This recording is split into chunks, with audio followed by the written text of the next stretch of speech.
So two of those actually, and I think most advisors or most people who sell anything can speak to this, is getting that first client.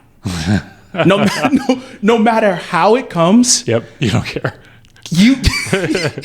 I could talk about that all day, but that feeling you get from that very first client is something where I was like, okay, especially in my line of work where you're essentially selling yourself, right? Like you're selling a relationship, you're selling that, hey, I'm going to be the person that you're talking to when the markets are not working the way you think. Yeah. Yes. When you have that trust aspect, like when you're selling yourself, for me at least, there's a different element to it.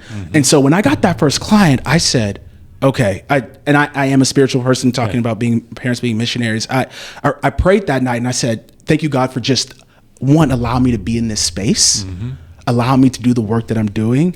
And, I try not to be, it's hard because that's the business we're in. I try not to be results driven by, hey, this is how many clients I have. Yeah. But when you do get a client and you get that first one, you're like, okay, this is ultimately the result that I want. And now I have it. And so that very first one was that feeling of, yep, I've made it.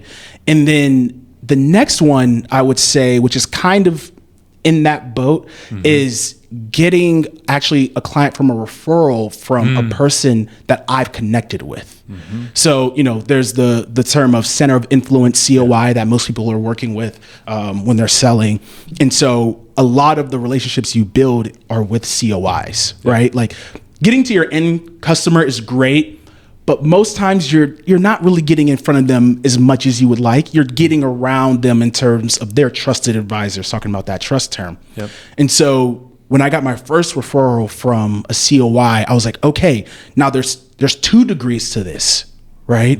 So I've gotten to the point of where the COI who referred this trusts me enough to refer me someone that he has a client with. And then I had to still build that trust with the actual client. So there's that 2 degrees that made it that much more meaningful as well. Yep. So those are the ones where I'm like, okay, I'm doing the right thing. I can, not that I'm not taking my foot off the pedal or anything like that, but I know that these are the actual items that are leading me in the right direction. Kind of going back to that results driven thing. I try to take specific steps that I do in a week, in a month, and say, hey, if I do these things, this is going to be success for me. And not try to tie it back to, I brought on this amount of new business in a given month or a given year or anything like that. But yeah.